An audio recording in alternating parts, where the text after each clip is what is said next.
Welcome to TerraLoco Fast 5. I'm Tracy McCray, along with Mallory Lentz, inventory manager, head coach, and for purposes of this Run Disney guru, welcome to the podcast again, Mallory. Thank you. So one of the things I know about you is that you love Disney World. Yes. That is a very fair statement to say. And anybody who talks to you for more than a few minutes finds out that you have run more than a fair number of Disney races. Yes. Have you, since we decided to do this, have you counted up the number of Disney races you've run? I have not, but it is probably in the upwards 30s. You have to count your medals when you I get do. home. Yeah. All right, that's Yeah. fine. Disney running has never been more popular. It is just massively growing. How is it different than the Med City Marathon, for instance? There's quite a few differences. There's characters along the course that you can stop and take pictures with. Okay. Lots and lots of costumes, from like simple costumes to very, very elaborate costumes. There's The entertainment. runners? Yeah. Okay, all right. Yes. Sure. I have a few friends that go all out, and it's very cool to see what they come up with every Okay. year. There's entertainment on the course, DJs. Sometimes, depending on the cast member, things like that, you can hop on a ride Oh, during the race. okay. People will stop and grab like a margarita in Mexico. It's a little more laid back, or is it not laid back? Are people super competitive? There's both. Okay. Yeah, there's some people that are going for their BQ. There are people that are trying to PR, and then there's people that are trying to have the most fun that they can. Okay, Boston qualifier. Personal record. Yep. And having a good time margarita in Mexico. Got Yes. it. Themes. You had mentioned that there are themes. Yes. And there are different races, of course. There's marathons and halves and 10-mile, the whole gamut. What themes do they come up with? Is it a yearly theme or a race theme? How does it work? So right now there are 4 different race weekends. Disneyland was part of it for a little bit, and then they went away, and then they came back for 2 years, and now they're gone again. So it's just Disney so World, it's just Florida Disney only. World, yeah. Okay. So there's Marathon Weekend in January, which is always centered around Pluto for the 5K, Chip and Dale for the 10K, Daisy and Donald for the half, Mickey and Minnie for the full, and then you can do challenges within there. And then Okay. it just kind of depends on what theme they come up with, but it's always based around those characters. And the marathon weekend is the biggest of the 4 weekends. Yes, because it's the only race weekend that you can do a full. Okay, so the biggest number of races available and the biggest number of people that go and take part. And the reason why we're doing this podcast right now, because coming up on March 17th Yep. is when you can begin to register, cross your fingers, and hope you get in. Yes. And that's a big change. Yeah. You said it used to be that you could, Yeah. a few months before Yep. sign up. Yep. Registration used to be towards the end of April, because I always remember it was around my birthday. So it was like a birthday present to myself. And now it's just it's creeped back and back Okay. to March. So Okay. now you have to know, 9 months ahead of time Okay. if you can do it. Okay. Well, it gives you a good window of training. Yes. Okay. Yeah. So we've got Marathon Weekend. I know there's the Princess Yep. Weekend. And the different princesses change every Okay. time. All So right. you never know which princesses are going to be there, if they're going to be repeat or new ones or whatnot. Okay. April's Springtime Surprise. That theme is always changing too. This Okay. year it's like a buddy theme where it's Okay. like Pooh and Tigger, Nick and Judy from Zootopia. Okay. And then Joy and Sadness from Inside Out. Springtime Surprise. And then the final one? Wine and Dine in November. That's technically like the kickoff to Run Disney season. Okay. And that one's based around the Food and Wine Festival at Epcot. Okay.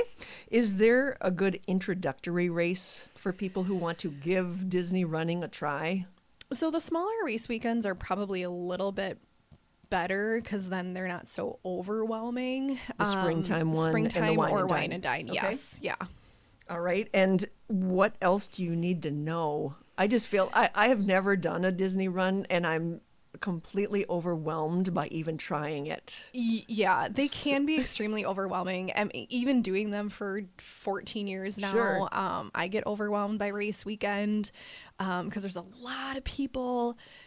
The course doesn't really thin out a ton. Okay.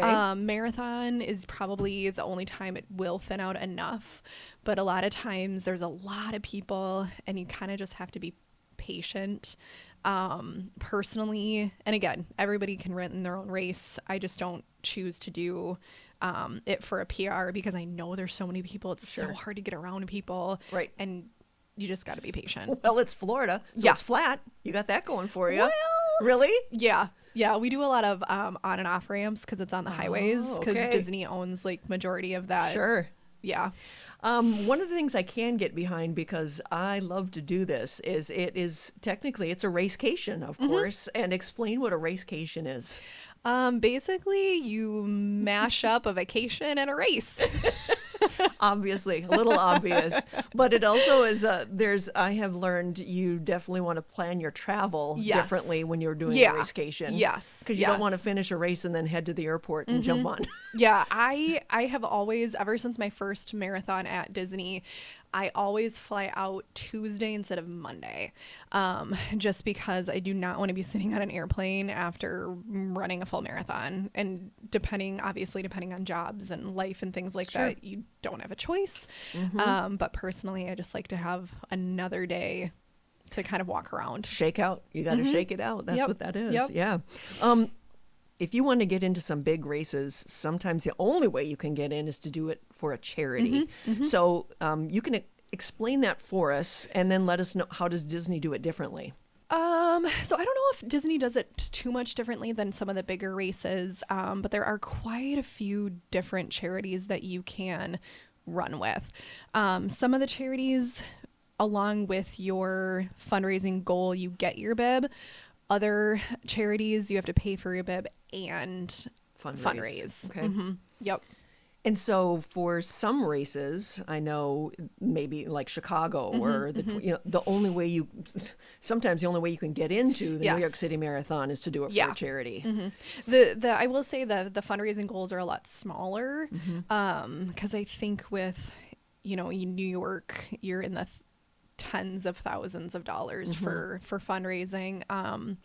I've seen Disney anywhere between 3, I think at the max for like Dopey, one of the bigger challenges where you get to do 4 races. Obviously that's going to be more fundraising goals. That's a heck of a racecation. It is. 4 races. Yeah. That's 4 races. Yeah. 1 weekend. Yes. Okay. But you get 6 medals. Okay. 4 races, 6 medals. All right. How do people learn more? First of all, they can walk into this store and talk to you about Disney vacations. Yes, and I'm Disney always runs. happy to talk about Run Disney. All right. So how, if they are just sitting at home, how can they find out more about going on a Disney run?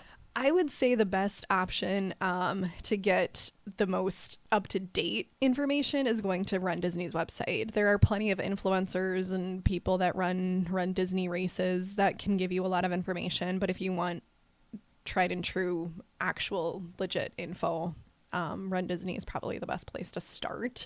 And then if you have questions, you can ask other people. But again, everybody's race is different. Everybody's experience is different.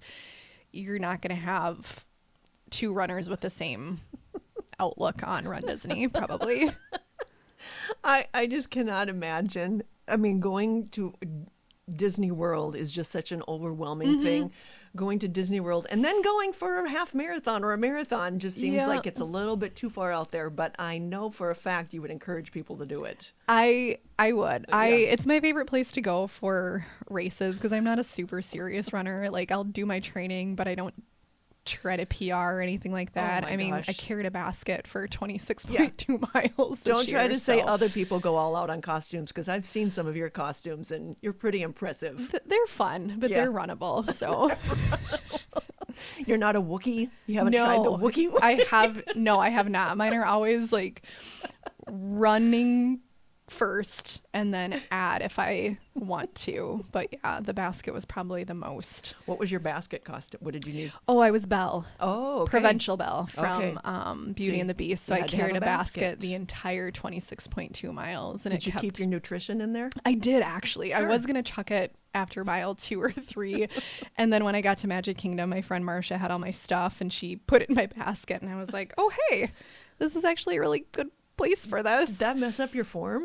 It didn't, because I'm used to pacing. Oh, So I'm okay. used to holding a sign. Okay. So it was actually not too bad. And every mile I would switch hands. Sure. And then it got to be kind of like a running joke with people, because I'd see cheer people Sure. Say, at yes. different places. And they're like, she still has the basket.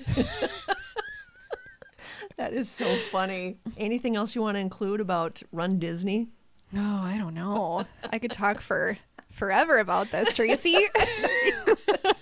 Well, definitely check out the website for some photos. Let's see those medals. Let's see some of those costumes. Okay, we'll look forward to that. Thank you so much, Mallory. Thanks. This has been TerraLoco Fast 5. If there are topics you want to learn more about, let us know when you're in the store. Or, of course, if you want to learn more about Run Disney, I might suggest bringing a coffee or something in and then just sitting with Mallory. She'll talk your ear off how much she loves it. Thank you for listening.